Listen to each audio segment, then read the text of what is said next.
Bonjour à vous tous, ravi de vous accueillir pour cette conférence ici à Polytech organisée par Bouygues autour d'Obgenius. Vous allez voir comment l'Internet des objets peut se mettre au service de l'environnement. Alors on estime, les chiffres ne cessent de grossir, mais à près de 21 milliards le nombre d'objets qui seront connectés dans le monde en 2020. L'Internet des objets, on le sait, va notamment bouleverser les processus industriels. On va donc en parler avec Obgenius, qui est filiale de Bouygues Telecom, qui est dédiée à la création de services autour de son réseau pour les objets communicants. Et ce service est basé sur la technologie LoRa, dont on va vous parler dans un instant. C'est du bas débit longue portée. Vous allez tout comprendre. Je me présente juste rapidement, Nathalie Croiset, je suis journaliste spécialiste Green Business, évidemment. Je suis de près ce qui se passe dans cet univers des objets connectés qui va nous servir évidemment à limiter l'empreinte carbone. On va donc parler de pilotage énergétique, de gestion de l'eau, des déchets aussi, de parking intelligent. Enfin, les solutions au service de l'environnement sont multiples. On va donc en parler avec Franck Moine. Bonjour, vous êtes donc le directeur général adjoint d'Obgenius, cette filiale de Bouygues Telecom. Vous allez tout nous dire sur cette technologie LoRa dans un instant. Et puis c'est intéressant de voir aussi du côté des utilisateurs ce que ça peut leur apporter. Didier Dufournet, bonjour. Vous êtes directeur d'Azimut Monitoring, qui appartient désormais au groupe Aguerre, et vous êtes spécialiste du monitoring de la qualité de l'air et du bruit. Vous allez nous expliquer d'ailleurs avec aussi un objet que vous avez apporté, justement, parce qu'on parle d'objets connectés, on en a sous la main aussi, comment vous servez de cette technologie LoRa. Et puis aussi voir justement ce qui se passe dans l'univers des déchets avec Karine Godin. Bonjour, vous êtes directrice de l'innovation au sein de la Coved, qui est une filiale du groupe SOR. Et donc Coved maîtrise l'ensemble des métiers de la collecte, du nettoyage des espaces publics, du tri, du traitement, du stockage, de la valorisation des déchets. Ça fait beaucoup de choses. Et vous-même, vous regardez de près ce que pourra être la déchetterie de demain. Donc évidemment, les objets connectés ont un rôle important à jouer. Alors on va commencer avec vous, Franck Moine, pour tout comprendre sur cette technologie LoRa qui couvre la France, si je ne m'abuse, qui va la couvrir. Allez-y. Qui couvre bientôt. Bonjour à toutes, bonjour à tous. Donc en effet, un nouveau réseau. Alors pourquoi un nouveau réseau? Pourquoi on a déployé ce réseau LoRa? Pourquoi le groupe Bouygues, qui dispose déjà d'un réseau pour faire y compris des objets connectés avec le GSM? Je vais essayer de vous expliquer pourquoi on s'est lancé dans cette aventure qui date maintenant un peu plus de 2 ans. Alors parce que des objets connectés, il y en a déjà beaucoup en France, il y en a plus de 20 millions. Et ces 20 millions d'objets connectés, ils utilisent des cartes SIM qui sont la même que celles dans vos mobiles. Mais la grosse contrainte de ces objets connectés, c'est qu'ils consomment beaucoup d'énergie. Et en fin de compte, il faut soit les recharger, soit ces objets sont alimentés dans la voiture, par exemple. Beaucoup de voitures sont connectées, mais ils sont branchés sur le système électrique. Ça veut dire qu'ils sont quasiment alimentés en permanence, qu'en fait on utilise la batterie de façon permanente sur ces objets connectés. L'une des grosses contraintes dans les objets connectés industriels, on ne parle pas d'objets grand public, on parle vraiment du milieu B2B. L'une des grosses problématiques, c'est l'installation. Il y a des coûts assez importants à installer un objet connecté. Et comme l'objectif, c'est qu'il ait une autonomie de plusieurs années, voire on parle même de plus de 10 ans d'autonomie, il faut avoir un réseau qui soit très peu consommateur d'énergie. Donc c'est ça l'objectif. Et les réseaux GSM, aujourd'hui, il y aura des réseaux GSM de demain, je vais en dire quelques mots, mais en tout cas les réseaux qui ont été faits par l'organisme de normalisation consommaient beaucoup trop d'énergie pour répondre à cette problématique-là. Donc qu'est-ce qu'on a regardé avec le groupe Bouygues, avec le e-Lab qui est le laboratoire du groupe Bouygues? On a regardé est-ce qu'il y a d'autres technologies qui répondent à cette contrainte-là d'être très peu énergivore. Donc on a regardé, on a testé. On a couvert une première ville en 2013 qui était Grenoble. Et c'est là qu'on s'est rendu compte qu'on avait une vraie rupture sur le marché avec cette technologie LoRa. LoRa qui veut dire Long Range, anglais. C'est une technologie d'origine française qui a été développée par une start-up qui s'appelle Cycleo et qui a la grande vertu, cette technologie, de pouvoir envoyer des données avec une batterie plus ou moins standard. Alors là, on montre sur la petite photo un petit lapin avec une petite pile LR6. Ce petit lapin, s'il envoyait sa température toutes les heures, il pourrait l'envoyer pendant plus de 10 ans avec une pile LR6. Alors une pile LR6, ça ne dure pas 10 ans, certes. Néanmoins, c'est pour vous montrer la capacité énergétique dont il a besoin pour envoyer un message. Donc, on est complètement en rupture avec ce qui existe aujourd'hui sur le GSM. En plus, c'est une technologie, dans les objets connectés, ce qui coûte cher, j'ai dit, c'était l'installation. Le deuxième élément qui coûte cher, c'est la batterie. Et donc là, on a aussi une rupture de ce point de vue-là, parce qu'on peut faire communiquer des objets avec des batteries qui coûtent bien moins cher, parce qu'elles sont de moins forte capacité. Donc ça, c'est l'autre point qui est très positif sur cette technologie. L'autre point, c'est que vous voyez la carte par elle-même. Hein, c'est une technologie qui couvre très loin. On peut aller à près de 20 km en champ libre. Bien sûr, dans un canyon urbain en ville, c'est moins loin, mais on se repose sur les points hauts, hein, où on a nos antennes du réseau de Bouygues Télécom, où on a installé d'autres antennes, des antennes LoRa, qui nous permettent d'avoir cette couverture de plus de 93% du territoire en population, et puis 86% en territoire. Ce qui est important dans les objets connectés, au-delà de la population, c'est souvent le territoire. D'ailleurs, il y a un marché après, c'est qu'on perçoit des marchés assez importants dans l'agriculture connectée. Et l'agriculture connectée, c'est couvrir les champs. Et dans les champs, il n'y a pas d'habitation. C'est pour ça qu'on parle de plus en plus en pourcentage du territoire aussi. Donc l'objectif, c'est 4000 antennes déployées, c'est ça, d'ici la fin de l'année. Ça s'est passé en combien de temps, juste pour comprendre comment cette technologie se développe et en combien de temps? Alors, on a fait beaucoup de tests. On s'est assuré, on était le premier opérateur au monde à s'intéresser à cette technologie. Au début, on n'était vraiment pas très nombreux. On était vraiment seuls. Donc je crois que maintenant, vous n'êtes plus très seul. Alors maintenant, on n'est plus très seul, donc c'est bien. Comme quoi, ça veut dire que c'est une technologie qui est intéressante et qui commence qui vient un vrai standard au niveau mondial. Il y a plus de 32 opérateurs qui l'ont adopté, qui sont en train de déployer, une cinquantaine qui font des tests. Vous avez même Orange en France, hein, qui a adopté cette technologie, donc c'est très bien. Ils annoncent 3000 communes couvertes en janvier. Donc il y a vraiment une dynamique qui se met en place sur cette technologie. Et parce que ce que souhaitent aussi les personnes qui veulent adopter une technologie, c'est un système ouvert. C'est vraiment cette capacité d'avoir le choix. Avoir le choix sur les capteurs, et là on verra, il y a plusieurs fournisseurs de capteurs qui sont sur le marché. Avoir le choix sur les opérateurs aussi, et là il y a le choix. Oui, parce que c'est ça qui est intéressant, vous faites appel à un écosystème justement de fabricants de capteurs. Vous êtes dit on ne va pas le créer nous-mêmes, vous allez proposer cette technologie à ceux qui fabriquent déjà des capteurs et on va voir comment il peut s'intégrer justement dans certains capteurs. Les vous pouvez le montrer. Ils sont de différentes tailles. Vous voyez, c'est un petit capteur. Là, on a fait une exception, on l'a développé parce qu'il permet de répondre à différentes problématiques rapides. Il y a un accéléromètre, il y a un capteur de température. Rien qu'avec ce petit capteur, par exemple, en juxtaposant des engins de chantier, on peut savoir où est l'engin de chantier, on peut savoir s'il sort d'une zone, donc on peut être alerté, on peut savoir combien de temps il est utilisé parce qu'il vibre et la vibration nous donne un taux d'utilisation. Et on peut savoir quand est-ce qu'il est utilisé, donc on peut aussi décréter des alertes si un matériel est utilisé le week-end alors qu'il ne devrait pas l'être. Donc on voit qu'on a une rupture, et la vraie rupture, c'est le petit cochon qu'on montre sur le slide, c'est d'un point de vue économique. C'est qu'on arrive avec des capteurs pas chers du tout, avec une technologie de transmission qui se veut aussi, entre guillemets, low cost, à rendre connectés des objets qui auparavant, il n'y avait pas de pertinence économique. Sur un chantier, on pouvait connecter un tractopelle, ça se faisait avec du GSM, mais connecter une pelle, alors je vais aller à l'extrême, ça n'avait pas du tout de pertinence. On peut arriver avec ce type d'objet. Donc on peut connecter des objets qui valent plus très cher. Ce qu'on fait par exemple avec Carrefour, on a connecté ce qu'ils appellent des rôles, des palettes. Et ces palettes sont connectées, ça permet à tout moment, pour un acteur comme Carrefour, de savoir combien il y en a à l'entrepôt, combien il y en a dans le magasin, et de mieux gérer la logistique de ces rôles, de ces palettes, pour savoir où se trouve la marchandise. Alors vous disiez que ce n'était pas cher, vous fonctionnez par abonnement, c'est ça vous Franckmann, chez Obgenius, comment ça fonctionne? On est un opérateur, donc on vend de la connectivité au réseau, en effet.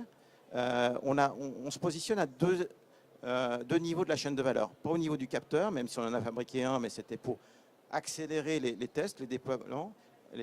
Mais on se positionne sur l'acheminement des données. Donc on a un coût de connectivité. Quand on parle GSM, généralement, on parle d'un coût de connectivité par mois, de quelques euros. Là, dans le monde LoRa, on parle d'un coût de connectivité par an, du même ordre de grandeur. Donc c'est quelques euros par an pour acheminer une donnée. Donc, on a vu qu'on réduisait le coût sur l'installation, on le réduit considérablement sur la batterie, sur le coût du device, mais aussi sur le prix de la connectivité. Donc c'est l'ensemble de ces éléments qui fait que ça devient pertinent d'un point de vue économique.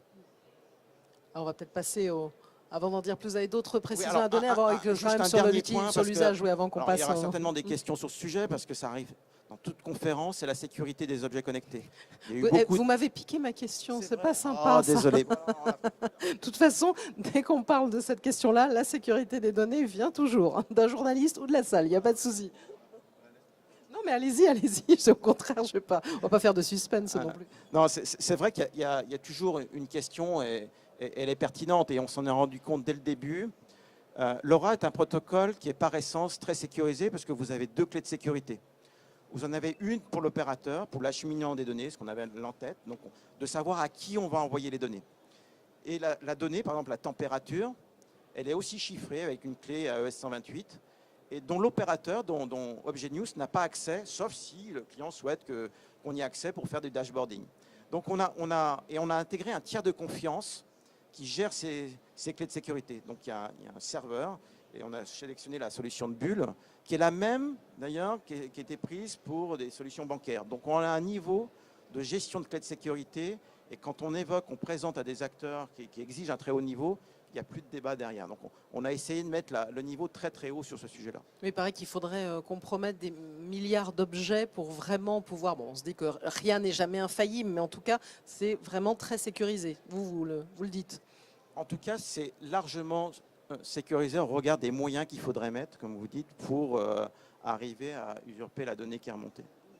Alors on va le voir concrètement avec d'autres acteurs. On reviendra évidemment avec vous sur les usages parce qu'on va parler évidemment des usages. Vous avez parlé dans ce cas-là de Carrefour, il y a de multiples usages des objets connectés, mais ils peuvent se mettre au service de l'environnement. Hein, et c'est le sujet de cette conférence. Donc avec vous, Didier Dufournet, donc vous êtes directeur d'Azimut Monitoring, donc spécialisé dans tout ce qui est l'étude de la qualité de l'air et du bruit. Donc nous expliquer aussi ce que déjà quelques mots quand même de votre entreprise, ce que c'est et comment vous vous servez aussi de cette technologie LoRa à travers un objet également que vous avez apporté. Voilà, donc Azimut Monitoring, en effet, c'est une société qui a une dizaine d'années et qui fait de l'IoT depuis 10 ans. On n'appelait pas encore cela IoT, mais on fait communiquer des objets, en tout cas depuis 10 ans, dans le domaine de la mesure environnementale. Et donc on propose en fait des solutions technologiques qui font de la collecte de bruit, de pollution de l'air, de paramètres météo, et qui est basé sur un modèle serviciel. Alors ça, c'est aussi très important par rapport, on verra, au lien avec cette technologie, c'est que chez nous, on ne vend pas de matériel, mais on vend de la data. Et nos clients s'abonnent déjà depuis 10 ans à des solutions assez exigeantes en termes de restitution de données, d'alarme, de reporting et de monitoring de leur environnement. Donc on travaille, comme l'a dit Franck, notamment avec des cartes SIM depuis 10 ans, avec un parc de plusieurs milliers de cartes SIM sur des objets partout en France et en Europe. Et aujourd'hui, l'apport de ces réseaux pour nous, ça a changé deux choses. La première chose, ça nous a obligés à remodifier nos usages, nos valeurs d'usage. Dans le sens où sur un réseau GPRS, aujourd'hui, on peut avoir beaucoup de volume. Typiquement, l'environnement, c'est plutôt des gens très experts, ils veulent des mégas de données tout le temps, du temps réel, enfin c'est vraiment très exigeant là-dessus. Et là, on se dit, il y a une contrainte sur ces réseaux, c'est très peu d'octets en fait qu'on peut ramener. Donc est-ce qu'on conserve une valeur client? Est-ce qu'on sera vendre au même client le service complètement dégradé? Voilà, ça nous a obligés déjà à repenser cet usage et de se dire, est-ce que le service minimum qu'on peut amener avec ces objets, enfin cette technologie, on sait quand même la monétiser. Ça, c'est déjà un premier point. C'était un vrai challenge dans l'entreprise de repackager nos offres, de rééduquer les clients également, leur dire mais vous n'avez pas besoin de tout ça en gros pour votre usage quotidien. Arrêtons de remplir du disque dur, ça fait très plaisir à IBM. Ça veut dire finalement il y a un usage simple, mais quand c'est trop simple, ça peut sembler finalement. Oui, tout à fait. Surtout dans le domaine de l'environnement où on est assez anxiogène, on veut avoir une traçabilité énorme, on veut avoir beaucoup de choses. En dehors de la sécurité de la donnée, on veut aussi avoir un historique, on veut avoir plein de choses. Et on voit que tout doucement, en quelques années, oui, ça change en termes de mentalité. On est prêt à avoir moins de données, avoir des données par contre plus temps réel. Alors c'est vrai que la contrainte de l'énergie, par exemple, sur des systèmes type à base de carte SIM est un énorme problème. On ne sait pas faire des systèmes temps réel, en communication permanente et qui sont autonomes. Donc nous, c'est une contrainte qui nous est amenée aujourd'hui, enfin qui nous est posée par le marché.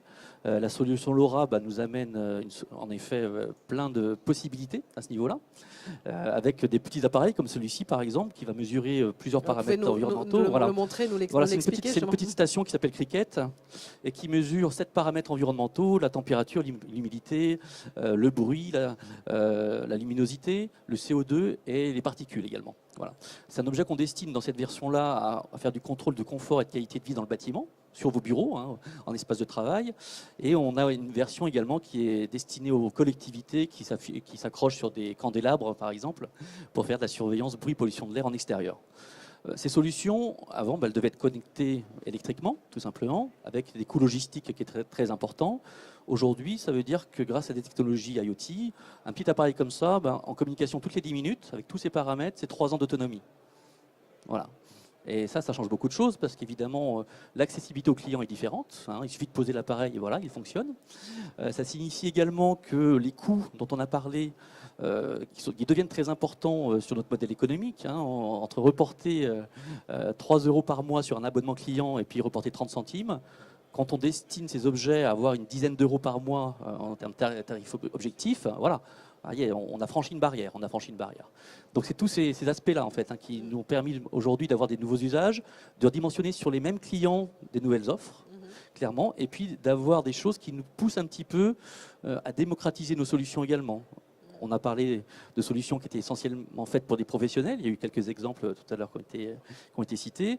Aujourd'hui, on va sur le B2C, nous également, en se disant, demain, alors, grâce au groupe Hager également, bien sûr, avec une puissance de feu en termes commerciaux qui est très différente. Vous appartenez désormais à ce groupe. Hein. C'est pour ça qu'on le voit indiqué ici, Hager. Tout à fait. Ouais. Mais c'est vrai qu'on va être dans des offres de sécurité, d'environnement, de maintien de la personne à domicile, qui vont s'appuyer sur ces technologies. Parce qu'on commence à accéder au marché B2C avec des objets communicants, avec des cartes SIM. Ça veut dire que vous pourriez faire de plus gros volumes finalement avec cette technologie. Elle vous facilite la vie, elle vous fait des économies d'un côté. Exactement. Les modifications sur le modèle économique à la fois technique et à la fois tarifaire font qu'on peut envisager d'attaquer des segments beaucoup plus larges et d'avoir des offres qui ont une pérennité économique sur ces segments. Finalement, si je comprends bien, vous adressez à des entreprises, des collectivités. Les collectivités, on sait bien qu'elles recherchent aussi à faire le maximum d'économies. C'est peut-être la meilleure façon de faire passer le message pour mieux faire comprendre cette technologie. Tout à fait. Je crois que c'est un vrai levier. De toute manière, c'est qu'il faudra trouver des solutions qui sont orientées usage, un usage accessible. Et là, ça permet en effet de répondre à ces contraintes. On va voir avec vous maintenant Karine Godin, donc, qui est directrice de l'innovation de Coved, filiale de la SOR, l'univers des déchets. Je parlais de la déchetterie de demain aussi, parce qu'on a besoin aussi d'objets connectés pour mieux suivre aussi ce traitement des déchets. Donc, qu'est-ce que vous apporte cette technologie, Laura, dans votre métier ? Alors, effectivement... Quelques mots déjà aussi de votre métier aussi. Et puis... Tout à fait. Je vais peut-être repartir sur le métier de Coved. Donc, Coved est un opérateur dans le monde de la propreté qui collecte et valorise les déchets. Donc, collecter, c'est effectivement passer avec des camions bennes dans les différents lieux, les villes, les villages. Nous avons un positionnement périurbain, littoral, donc différentes collectes. Et on s'est intéressé très tôt en fait à la possibilité de connecter et d'avoir de l'information, notamment dans le cadre de la redevance incitative. Alors je ne sais pas si ça parle à tout le monde, mais c'est la possibilité d'avoir des bacs qui sont identifiés et d'avoir une reconnaissance en fait de ces bacs, à la fois pour compter le nombre de levées et compter également le poids des ordures ménagères, de façon à ce qu'il y ait une facturation en fonction de la consommation.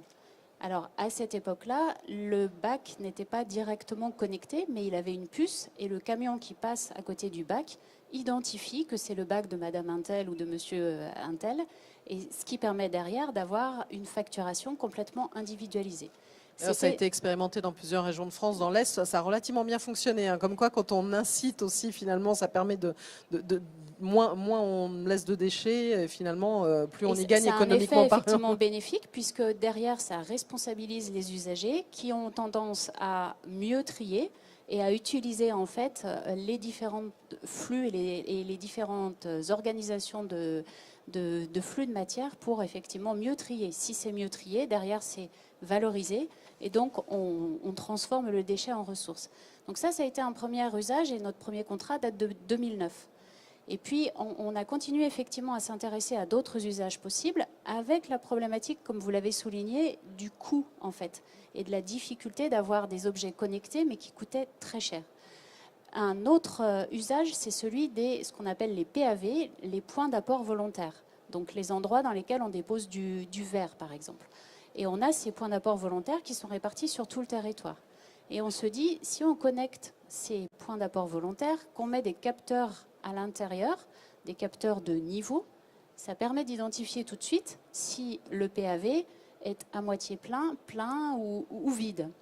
Quand on imagine des PAV sur le littoral, avec des fréquentations qui sont très variables entre l'hiver et l'été où la population est multipliée par 10, vous imaginez tout à fait la pertinence d'avoir un relevé d'informations et d'avoir une analyse statistique des données de façon à savoir si en été, il faut aller le collecter par exemple tous les 48 heures et en hiver, simplement tous les 15 jours. pareil au niveau du territoire, on parlait d'applications agricoles. Il peut y avoir des points d'apport volontaires dans des endroits très éloignés et des points d'apport volontaires plus en milieu urbain. Donc, ça veut bien dire qu'au sein même d'un territoire, vous avez des remplissages, des taux de remplissage qui sont extrêmement variables. Et derrière, une fois qu'on récupère cette information avec ces capteurs et que ces capteurs ont un coût de consommation et de transmission d'informations qui est beaucoup plus accessible que ça ne l'était par le passé, nous, on peut mettre en place un système d'optimisation des collectes et véritablement d'ajuster les moyens à la collecte de ces points d'apport. Ce qui veut dire derrière des économies, ce qui veut dire aussi au niveau de l'environnement beaucoup moins de pollution, puisqu'il y a moins de camions de collecte qui vont chercher ces points d'apport volontaires. Donc c'est tout un effet vertueux lié à ces objets connectés. Et alors pour me comprendre, vous avez commencé à l'adopter à partir de quand? Qu'est-ce que vous avez commencé à mettre en place concrètement qui vous avait permis justement d'accélérer cette optimisation de la gestion des données, Karine Godin? On a commencé à avoir quelques contrats avec des collectivités qui étaient partantes sur cette technologie, mais je dois dire que, et il y a de ça quelques années, mais c'était véritablement de la part des collectivités une volonté d'aller dans ce domaine-là parce qu'en termes de coûts, en fait, entre le coût d'installation à la fois des capteurs et la remontée de données, par rapport à l'optimisation des collectes qu'on pouvait faire de l'autre côté, il n'y avait pas un avantage concurrentiel, en tout cas un avantage économique suffisant. Maintenant qu'avec des nouvelles technologies telles celle de LoRa, où le coût de consommation est beaucoup moins élevé, l'équation économique devient intéressante et c'est pourquoi on s'intéresse énormément à ces systèmes et qu'on regarde effectivement l'installation de capteurs, la remontée de données et derrière l'optimisation. Je dois dire aussi qu'il y a aussi beaucoup de sociétés qui développent tout ce qui est algorithme, big data, la possibilité de connecter cette information du capteur avec d'autres données du style, et l'open data des collectivités est un élément important là-dessus, puisque par exemple la fréquentation d'une station balnéaire est une donnée importante sur l'impact de remplissage du PAV. Donc c'est aussi une donnée externe qu'on peut associer à la donnée de l'historique de remplissage du point d'apport pour derrière nous être encore plus pertinents dans ce métier de collecte des points d'apport et quelque part être beaucoup plus rentable aussi pour la collectivité. Alors peut-être une question de néophyte, mais comme je vous écoutais tout à l'heure, quand on parle d'un côté de bas débit, de faire des économies, est-ce qu'il y a des questionnements l'un ou l'autre, par exemple, autour de finalement, est-ce que les données sont quand même bien traitées? Est-ce que finalement, voilà, on propose un service qui a l'air un peu moins comme ça, qui fait dépenser moins? Donc est-ce qu'on est sûr de vraiment d'avoir un bon traitement des données derrière? Est-ce que c'est des questions qui sont venues autour de vous? Oui, c'est des questions qui viennent des clients, tout simplement, qui viennent des clients. C'est à partir du moment où on a des réseaux qui sont peut-être moins robustes que les réseaux GSM classiques, en tout cas où il y a de la connectivité potentiellement permanente, où il y a également, disons, de la bidirectionnalité aussi qui est possible. C'est vrai que là, on est sur des systèmes qui sont peut-être, à première vue, peut-être un peu moins robustes. On va pusher la data dans un réseau radio, sans avoir forcément de garantie de remise, c'est vrai, c'est vrai. Donc il y a beaucoup de travail qui est fait aussi par les opérateurs à ce niveau-là, de savoir est-ce qu'on a des trames d'acquittement, est-ce qu'on peut avoir un protocole radio un peu plus robuste. Mais on voit qu'on a une valeur d'usage, c'est toujours pareil, on va travailler sur la valeur d'usage avec nos clients et dire tout compte fait, si on perd quelques données, qu'est-ce que ça va changer dans votre décision au quotidien? Et voilà, c'est le vrai sujet après. C'est le vrai sujet. Après tout, quand on mesure le bruit toutes les secondes dans une ville, on voit que les applications sont, bien sûr, il y a sûrement certains experts qui trouvent une grande application. Maintenant, voilà, on essaie de dégrader un petit peu cette valeur d'usage et d'amener d'autres valeurs. Le coût, la facilité de déploiement, voilà, c'est tout ça qu'on fait peser dans la balance pour pouvoir accepter peut-être des inconvénients qui sont faciaux à la technologie, mais qui, sur la valeur d'usage, ont moindre impact, clairement. Et Karine Godin, si vous avez besoin de faire vous avez eu besoin de faire de la pédagogie sur cette nouvelle technologie? Alors, il faut effectivement communiquer et inciter là-dessus les collectivités à choisir ce type d'approche qui peut être tout à fait intéressante.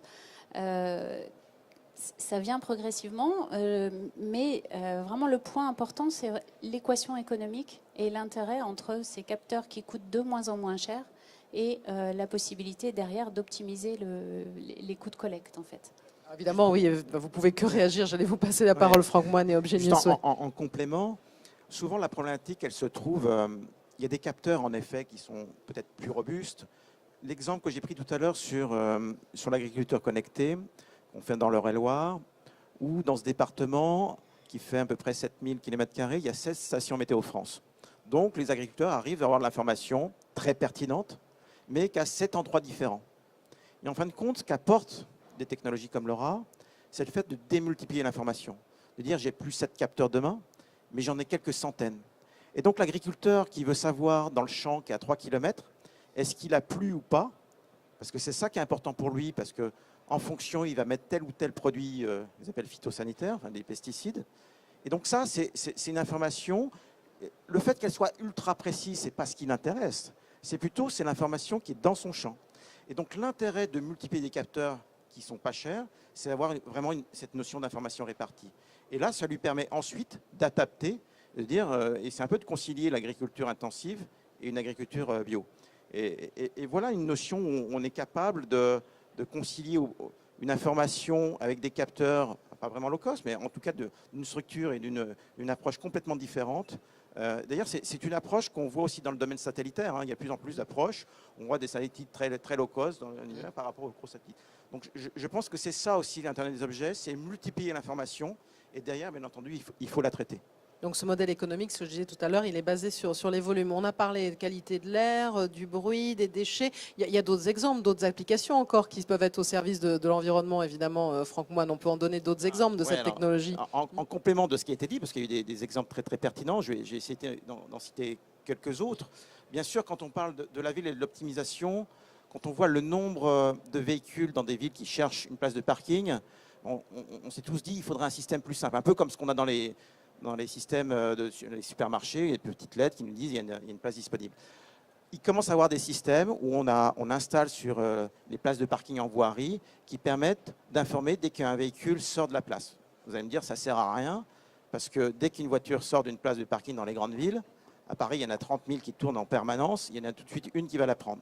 En revanche, dans un traitement statistique big data de les données, quand on sait qu'on veut aller à telle adresse dans une ville, eh bien, ça va permettre de savoir à l'avance quelle rue, quel chemin il faut emprunter, parce que ce jour-là de la semaine, cette heure-là de la journée, c'est là où il y a plus de va-et-vient, parce qu'on a les détecteurs qui sont là pour dire à l'automobiliste, vous allez gagner 10 minutes dans la recherche de parking.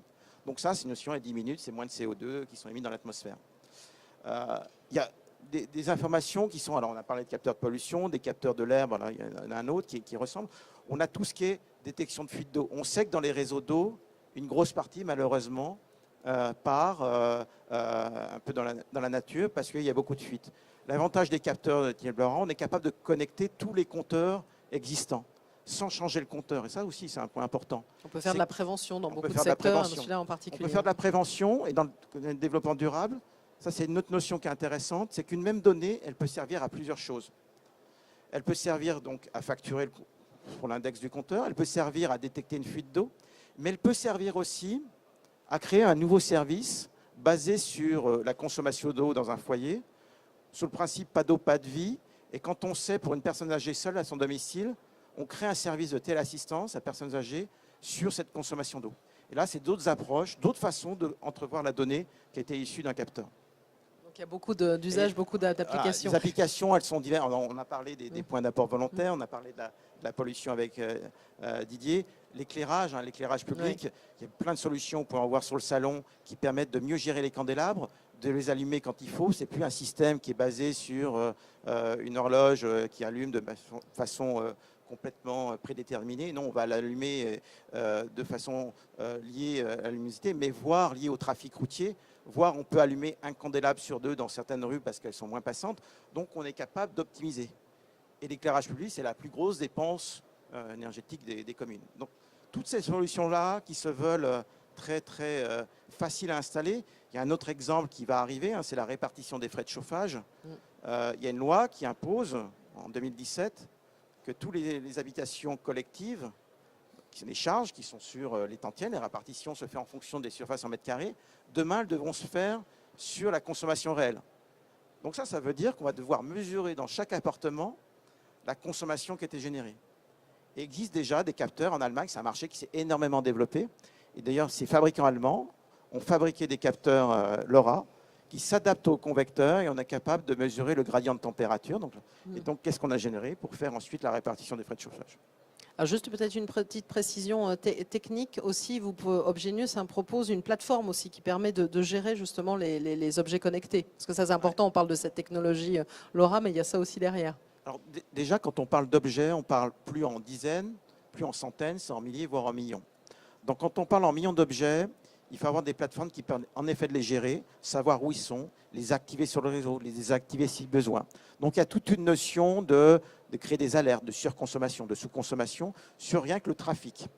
Ensuite, on a aussi un positionnement de pouvoir créer ce qu'on appelle des dashboards, des tableaux de bord, des indicateurs simples. Alors on se transforme pas en SS2I. L'objectif, c'est de pouvoir proposer dans un premier temps à des clients qui veulent simplement remonter des données sur des tableaux de bord qui sont adaptés. Ce qu'on fait pour la Chambre d'agriculture de l'Eure-et-Loire, on leur a créé des tableaux de bord complètement adaptés à leurs besoins. Par contre, on ne va pas s'interfacer à des systèmes comme ce qui était évoqué par Karine, Big Data de la ville pour connecter en fonction du nombre de touristes dans cette ville-là. Donc ça, c'est plus notre métier. En revanche, on a vraiment cette interface qui nous permet de faire des choses simples, rapides et visuellement assez sympas. Est-ce que l'un ou l'autre veut ajouter quelque chose à ce qui vient d'être dit, ou de toute façon on va aussi laisser des questions aussi pour la salle? Allez-y Didier Dufournet. Oui, je voudrais juste rajouter que pour nous faire un choix comme LoRa, il y a quand même une notion de qualité de service qui est exigée, évidemment. La qualité de service, c'est d'avoir un peu justement le retour du réseau, savoir son bon fonctionnement, son caractère opérationnel. C'est détecter les anomalies, c'est qu'on nous push sur nos systèmes quand est-ce qu'il y a des anomalies, parce qu'évidemment, encore plus nous qui avons nous-mêmes un modèle serviciel, notre client doit avoir les données. On ne vend pas un matériel, on vend bien les données restituées à nos clients. Donc si on doit être informé en amont. Donc on est très vigilant sur ces aspects de monitoring du réseau. Et c'est vrai, plus on a d'outils qui vont nous permettre d'avoir ce type de monitoring, forcément, plus on est réactif et plus on enrichit aussi notre offre. Et l'autre point, c'est vrai qu'on choisit aussi sur les LoRa parce qu'il y a multi-opérateurs. C'est aussi un choix clé pour un industriel par rapport à d'autres solutions qui peuvent exister sur le marché, c'est qu'on a besoin de sécurité. Quand on met une offre au marché sur une technologie, on ne sait pas de quoi l'avenir sera fait, forcément. Et quand on engage des clients sur des contrats de 10 ans, il faudra bien que l'objet connecté qu'on leur a installé, il puisse fonctionner dans 10 ans. Donc c'est aussi une assurance pour nous d'avoir des consortiums, d'avoir des multi-opérateurs évidemment qui soutiennent une technologie, parce que sinon il n'y aurait pas de pari industriel tout simplement. Alors il y a peut-être des questions évidemment dans la salle. Pour info, vous pourrez retrouver le replay aussi sur YouTube en intégralité. Alors allez-y, on va vous passer un micro. Merci beaucoup. Voilà, pour pouvoir mieux vous entendre dans le bruit du salon. Allô? Oui. Bonjour, je suis Pierre Burton, société Enviroteam, bureau d'études en environnement notamment. Et j'avais une question, c'est sur l'impact sanitaire de ces ondes qu'on va multiplier dans l'environnement. Est-ce que vous avez des données là-dessus sur le côté inoffensif ou pas de la multiplication de radiations électromagnétiques liées à ces objets? Bon, ça c'est peut-être ça c'est une question qui évidemment revient souvent, que j'ai même eu à mon assemblée de copropriétaires. Alors ce que vous pourrez répondre à votre assemblée, c'est la puissance d'émission. Quand on parle de LoRa, on est sur des fréquences libres. Et la puissance d'émission, on parle de 25 milliwatts. Donc c'est pas plus, c'est exactement pareil quand vous avez une télécommande pour ouvrir votre portail. Ou votre garage. Donc en termes d'émissions, de puissance, c'est pas plus que ça. Donc on est très très loin de tout ce qui se fait. Un mobile, c'est 1 watt ou 2 watts, donc c'est rien à voir. On n'est pas sur le même ordre de grandeur. Est-ce qu'il y a d'autres questions? N'hésitez pas. Non, visiblement, vous avez été très très clair sur cette technologie LoRa. Bon, écoutez, un grand merci à vous trois d'être intervenus depuis Polytech et on souhaite évidemment une très très bonne journée à vous tous sur ce salon. Merci.